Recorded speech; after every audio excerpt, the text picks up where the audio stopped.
আর তোমার রহমতে তোমার জান্নাতে যাব। অহংকার কত দেখেন, ফখর কত, গৌরব কত। আল্লাহ কয় মালিক, মালিক কে জানেন? জাহান্নামের দারোগার নাম মালিক, যার দয়া ময়া নাই। এই মালিককে ডাকতে বলে, মালিক আমার বান্দাটাকে ওই জাহান্নামের রাস্তার দিকে একটু নিয়ে যাও আর জাহান্নামের ঢাকনাটা একটু খুলে দাও। কাছে নিও না, কাছে গেলে বিপদে পড়ে যাবে। একটু দূরে রেখে ঢাকনা খোলো। শত শত মাইল দূরে রেখে ঢাকনা খুলছে, বাতাসের বেগটা একটু এদিকে দাও। বাতাসের বেগে আল্লাহর বান্দার কলিজায় আইসা যেই বাতাস লাগছে, হাওয়াই বাতাস, আগুনের বাতাস, দেখেন না গরমের সময়। আল্লাহু আকবার, সময় নাই তো তাই বলতে পারতেছি না। এত জোরে আইসে লাগছে বুকের মধ্যে যে বুক শুকায় গেছে। সুবহানাল্লাহ বলেন। এখন মনে মনে বান্দা কয়, আল্লাহ রে, এখন যদি এক গ্লাস পানি পেতাম, কলিজাটা একটু ঠান্ডা করতে পারলাম, মরে গেলাম। সাথে সাথে আল্লাহ পাক জিবরাইলের মাধ্যমে এক গ্লাস পানি নিয়ে বলতেছে, ঘর আমার বান্দার সামনে দিয়ে ঘর। যেই দেখছে পানি, কয় বান্দা কে তুমি? চিনি না, কিন্তু তোমার হাতে আমি পানি দেখি, আমার পানির অনেক প্রয়োজন, পানি দাও, এক গ্লাস পানি দাও, আমি মরে গেলাম। জিবরাইল ডাক দিয়ে বলে মানুষের সুরতে, কয় এখানে এটা হাসরের ময়দান, এটা দুনিয়ার কোনো ময়দান না। এখানে কোনো মামা নাই, এখানে কোনো ফুপা নাই, এখানে কোনো নেতা নাই, এখানে কোনো নেত্রী নাই। বিপদে বললেই বাঁচাবে, হেন পায়া দিবে আর সার পায়া যাবে। এখানে ওইটা চলবে না। এইখানে পান্না কোনো পানি পাওয়া যায় না। এইখানে এক গিলাস পানি যদি তুমি নিতে চাও, তাহলে তোমার জীবনে 500 বছর ইবাদত করেছ, 500 বছরের ইবাদত লাগবে এক গিলাস পানি নেওয়ার জন্য। জীবনই বাঁচে না তোর, 500 বছর ইবাদত দিয়ে করবোটা কি? আগে পানি দে। 500 বছরের ইবাদত নে আর এক গিলাস পানি দে। এক গিলাস পানি দিছে, 500 বছরের ইবাদত শেষ। আর আছে বাহাদুরি, অহংকার আছে, গৌরব আছে, ফখর আছে। এবার আল্লাহ কয়, বান্দা কয় গিলাস পানি খাইছো? কয় আল্লাহ এক গিলাস। এক গিলাস পানি খায়া 500 বছর দিছো। আর আমি আল্লাহ, তুমি 500 বছর ইবাদত করতে যাইয়া, আমার ইবাদত করতে যাইয়া কত হাজার গিলাস পানি খাইছো হিসাব আছে? ওই পানির হিসাব দাও, এরপরে জান্নাতে যাও।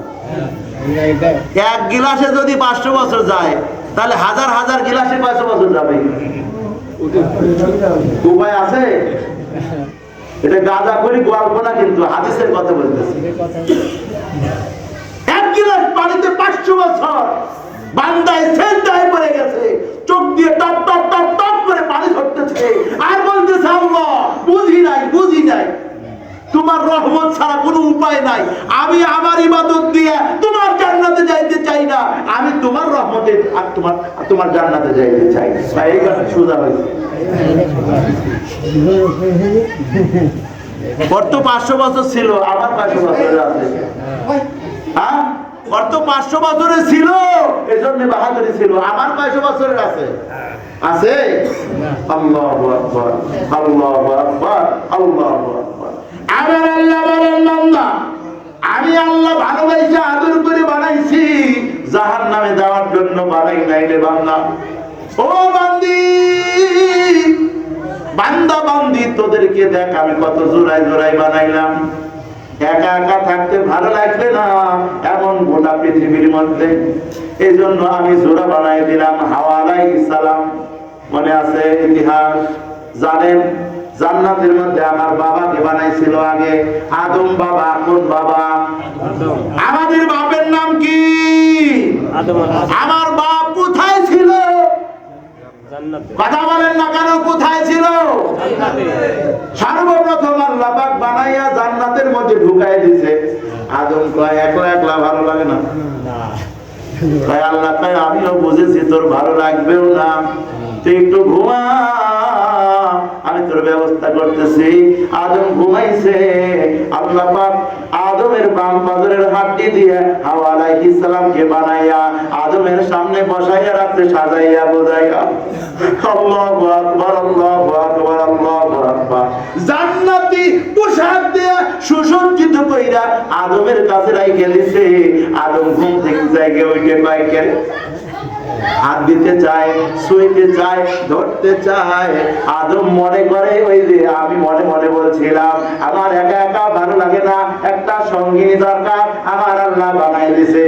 আল্লাহ পাক বলে আদম সাবধান, বানাই দিছি বইলে হাত দিবা তা হবে না, আগে হালাল কইরা নাও তারপরে হাত দাও। তোমার সাথে হাওয়ার বিবাহ হবে, আমি আল্লাহ নিজে তোমাদের বিবাহ পড়াবো। আল্লাহ পাক আদম হাওয়ার বিবাহ পড়াইছে জান্নাতের মধ্যে। আল্লাহ বলল আদম হাওয়া তোরা আমার প্রথম বান্দা বান্দি, আমি আল্লাহ তোদেরকে একটা নির্দেশ দিচ্ছি, জান্নাতের মধ্যে থাকবি, সুখময় জান্নাত ঘুরে ঘুরে বেড়াবি, সব কিছু খাবি, মন যা চায় তাই করবি, কিন্তু আমার একটা নির্দেশ, এই জান্নাতের মধ্যে একটা গন্ধম ফল আছে, এই গন্ধম ফল তোরা খাবি না, এর ধারে কাছেও যাবি না, যদি যাস দুনিয়ায় যাওয়া লাগবে। আল্লাহু আকবার, আল্লাহু আকবার। কথা অনেক কিন্তু সময় কম।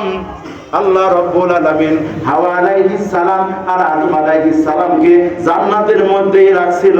আমাদের বাপের বাড়ি জান্নাতে, আমাদের বাড়ি কোথায় বলেন? আমাদের বাড়ি কোথায়? বাপের বাড়ি যদি জান্নাতে হয় তাহলে সন্তানের বাড়িও তো জান্নাতেই হবে। জোরে বলেন কথা ঠিক কিনা? কথা হলো বাপ যেই কালেমা নিয়ে দুনিয়ার জমিনে এসেছে, ওই কালেমার উপর আপনাকে আমাকে থাইকে দুনিয়া থেকে বিদায় নিতে হবে। রাজি আছি তো ইনশাআল্লাহ? দলিল নিয়ে যাওয়া লাগবে, দলিল ছাড়া জমি হয় না। জোরে বলেন কথা ঠিক কিনা? তো দলিল নিয়ে যদি যাইতে পারি তাহলে আল্লাহ জান্নাত দিয়ে দিবে। জোরে বলেন কথা ঠিক কিনা? কি যেন বলতেছিলাম, মনে আছে? আছে, ভুলে গেলাম। আল্লাহু আকবার, আল্লাহু আকবার। আল্লাহ পাক বানাইছে আমাদেরকে জোড়ায় জোড়ায়, কি করে? জোড়ায় জোড়ায় বানাইছে, তাই না? এই জন্যই তো স্বামী স্ত্রীর ব্যবস্থা হয়েছে। কি বলেন কথা ঠিক কিনা? হ্যাঁ, বউ ছাড়া একটা পুরুষ চলতে পারবে না, সম্ভব? ভাত রাইতে দেখেন একদিন কেমন লাগে, মজাটা কেমন ভাই, হাত পড়বে নালে চোখ দিয়ে ধোঁয়ার, চোখ আগুনের ধোঁয়ায় চোখ উল্টা পাল্টা হয়ে যাবে। জোরে বলেন কথা ঠিক কিনা? হ্যাঁ, কালি কুলি দিয়ে জামা কাপড় নোংরা হয়ে যাবে একদিনে। জোরে বলেন কথা ঠিক কিনা? দিশে পার না, তাই না? বউ মারেন, তরকারিতে যদি একটু লবণ কম হয় তো ঝাড়ি কি, ঝাড়ি কি, ঝাড়ি দেখলে আর রেহাই পাওয়া যায়। এখন মারবে কিভাবে? এখন তো ওরাই উল্টে মারে। এখন মারার কায়দা আছে? সরকার যারা আছে সবই ওরা, তো ওরে পাওয়ার পারবে না, তা আপনাদের পাওয়ার পারবে? হ্যাঁ, পাওয়ার কার? মহিলাদের পাওয়ার। এজন্যই তো আল্লাহর নবী এই যে মেরাজের রাত্রে জাহান্নামে ঢুকছিল, আল্লাহ পাক তাকে জাহান্নামে ঢুকাইছে, জান্নাতেও ঢুকাইছে। আল্লাহর নবী দেখে যে বেশিরভাগ মহিলারাই জাহান্নামে। এই যে স্বামীর কথা শোনে না, যে বয়ফ্রেন্ডের কথা শোনে, কিন্তু স্বামীর কথা শোনে না। কি বলেন কথা ঠিক কিনা? আর স্বামীরাও কিছু জাত, স্বামীর জাত আছে, এরা গার্লফ্রেন্ডের কথা শোনে, বউর কথা শোনে না। জোরে বলেন কথা ঠিক কিনা? এমন আছে না নাই? নিজের বউ ধুইয়া মোবাইলে ফেসবুকে প্রেম করে আর এক মাইয়ার লোক, আছে না নাই? অনেক বেহায়া নির্লজ্জা বউ আছে, স্বামীকে বাদ দিয়া অন্য পুরুষের সাথে প্রেম করে। জোরে বলেন কথা ঠিক কিনা? নিজের স্ত্রীর জন্য চুলু জোটে না, একটা লিপস্টিক জোটে না, একটা চুড়ি জোটে না, একটা নতুন শাড়ি জোটে না। গার্লফ্রেন্ডের জন্য নতুন নতুন শাড়ি অনেক কিনা যায়। জোরে বলেন কথা ঠিক কিনা? এমন পুরুষ আছে না নাই? ও যুবক, তুমি মরবা না? মরা লাগবে না? অবৈধ কাম করে মরবা আর আল্লাহর জান্নাতে যাইবে? আল্লাহর জান্নাত এত সোজা? যেটা বলতেছিলাম, জান্নাতে যে যাইবেন, জান্নাতের একটা ইটের দাম কত জানেন? গোটা পৃথিবী বিক্রি করলে আল্লাহর জান্নাতের একটা ইটের দাম হবে না। তা আপনি জান্নাতে যাবেন কিভাবে? হ্যাঁ,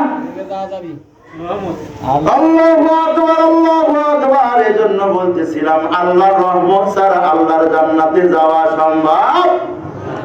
এই জন্য আল্লাহ বলে, বান্দারে আমি তোদেরকে মাত্র 2টা আমল দেব। কয়টা আমল? আমি যেহেতু তোদেরকে ভালোবাসি, আমি জাহান্নামে দেওয়ার জন্য তোদের বানাই নাই। আমি আল্লাহ আবু জেহেলের জন্য জান্নাত বানাইছি, ফেরাউনের জন্য জান্নাত বানাইছি, কিন্তু ওরা আমার সাথে শরীক কইরা কইরা আমি আল্লাহর সাথে, তারা নিজেকেও আল্লাহ দাবি কইরা জাহান্নামে গেছে। আমি আল্লাহর দোষ কি? দোষ আছে নাকি? আল্লাহর দোষ আছে? আল্লাহ পাক বলতে